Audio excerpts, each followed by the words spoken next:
Hi guys, we have a game for you played by Adhiban against Delgado Ramirez. This is the round 2 of the 2021 World Cup. Uh, so Adhiban starts off with d4 and Delgado Ramirez plays knight f6, e4, and now we are preparing for the Nimzo Indian.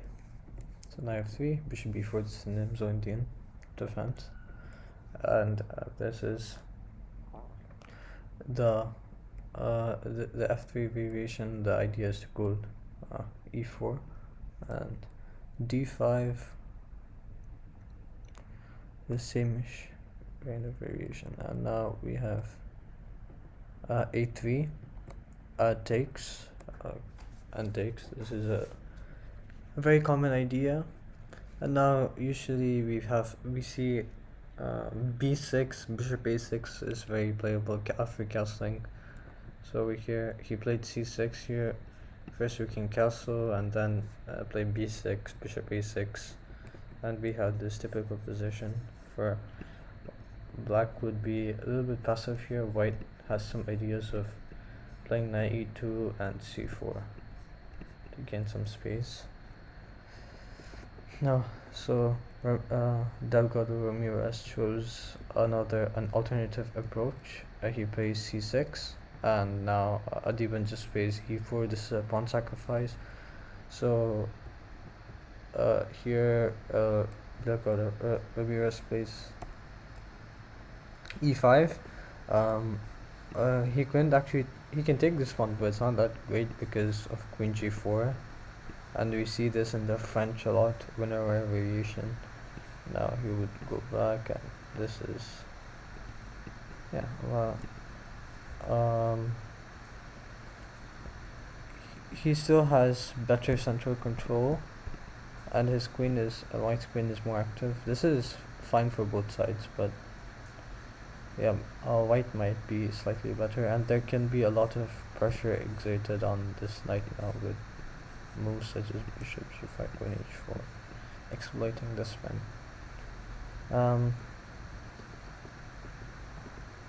However,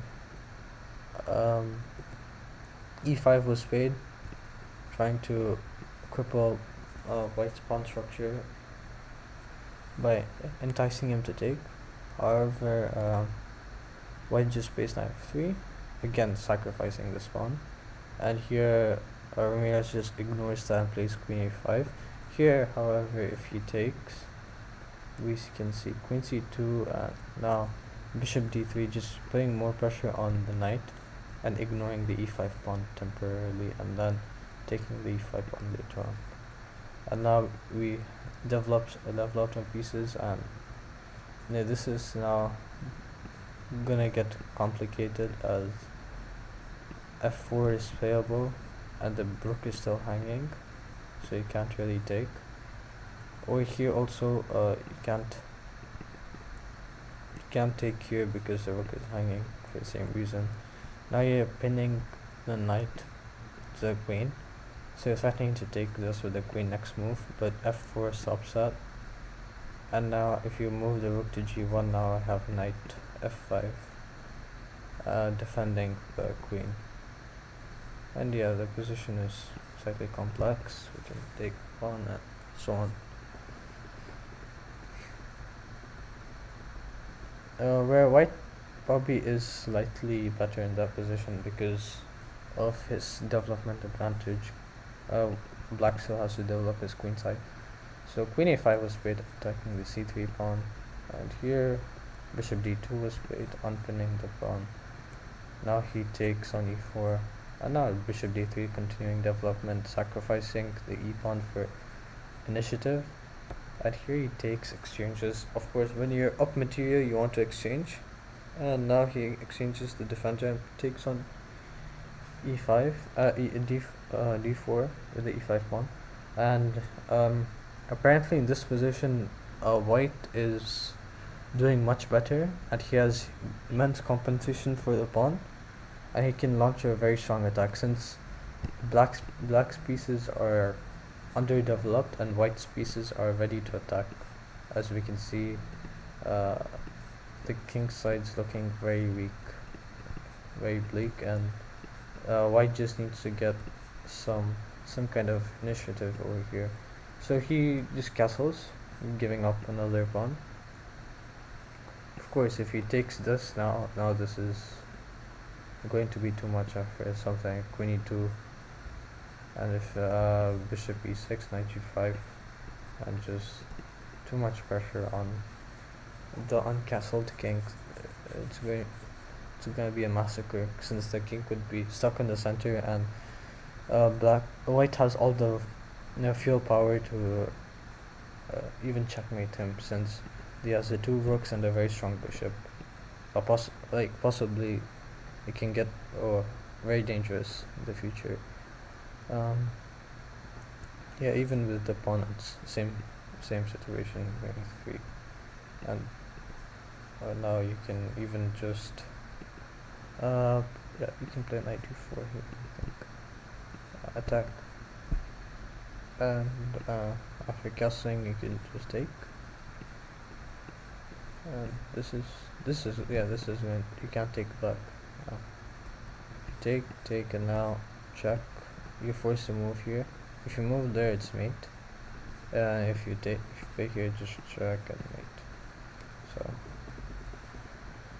you would go piece down if you take. And now so he sees all of this, and Ramirez castles, which is trying to get his king to safety. However, Adhiban just goes for the attack with knight g5, which is threatening attacking the h7 square. This might not look like such a big threat.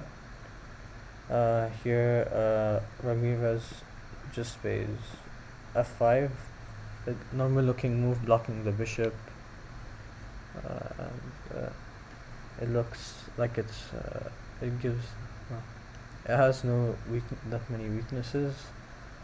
It doesn't create that many weaknesses, and it also helps bring the rook for any defense if necessary. It's a common move to play f5 to block the bishop in most positions. However, in this position it's not that great, and I'll show you why. However, c6 is another alternative, after which I'll give you guys 2 minutes to pause the video and try to find the best move here. So over here, white can go all sacrificial mode and just take the f7 pawn, and after rook takes, and now bring rook to f1, attack the king. Now if king tries to run away from, if he's going back to g7, you can just go queen f4 and come for the kill, and it's very difficult to defend. So knight d7 if he plays to defend against this. You have queen f7, and you can bring even the rook left again. This is just lost. Just a matter of time before he completely loses this. So after he would have to probably block and lose the queen, and his rook isn't that good, bishop isn't that good, so there isn't enough compensation for the rook and bishop the rook and knight against the queen. Okay, so yeah, if he tries to run away with king e7, you can think here queen e2 is probably, queen e2 or queen h6 also. Queen h6 also another idea to graph pawns, but yeah, this would have been his best alternative, trying to run away.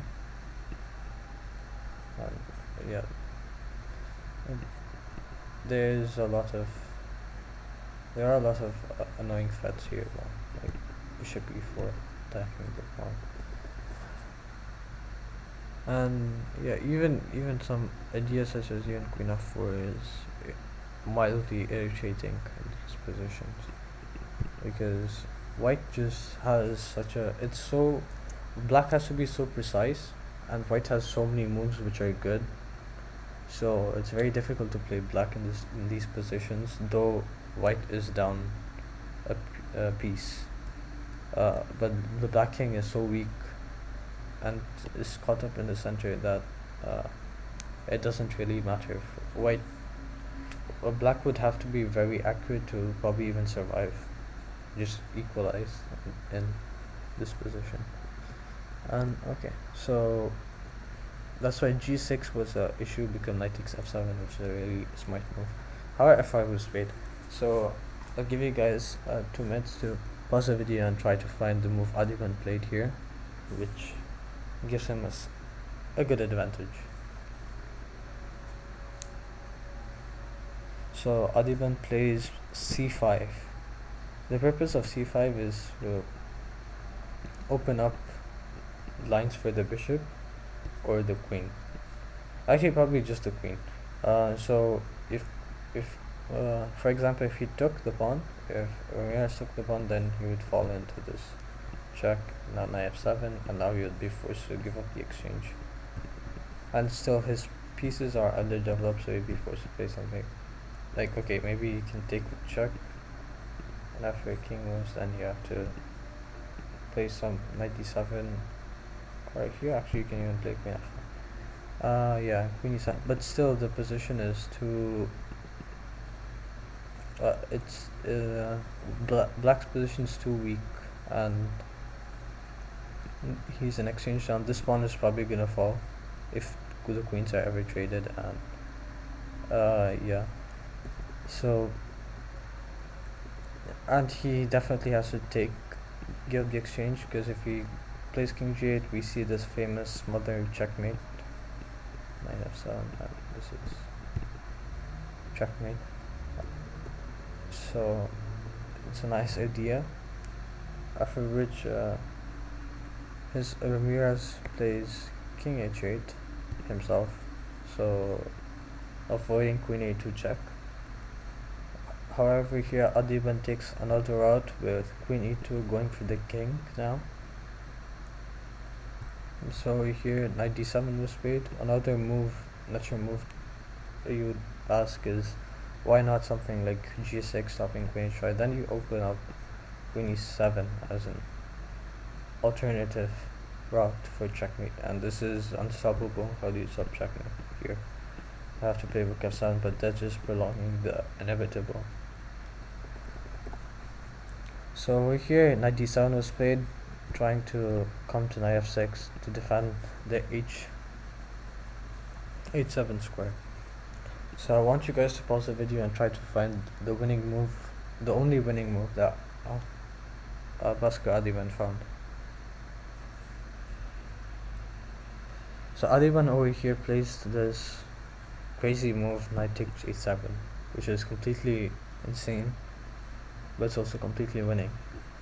And now he's threatening all kinds of stuff with queen h5, and knight f6 just can't protect it, because you just take, and so if knight f6 was played over here, you just take the rook, and this is lost.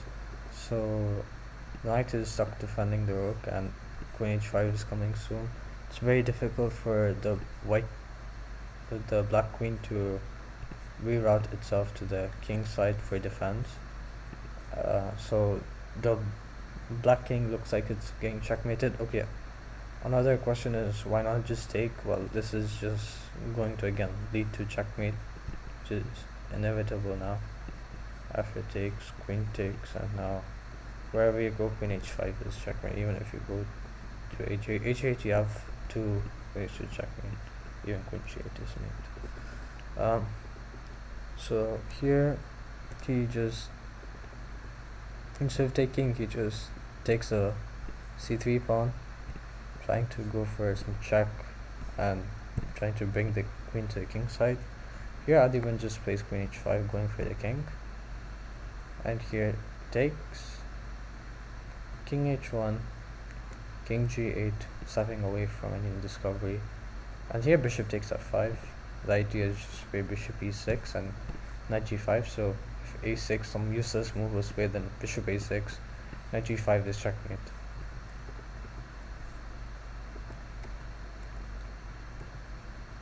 However, queen d7, therefore queen d7 was played.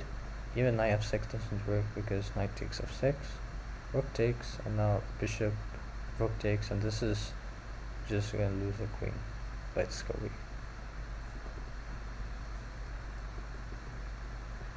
Yeah, so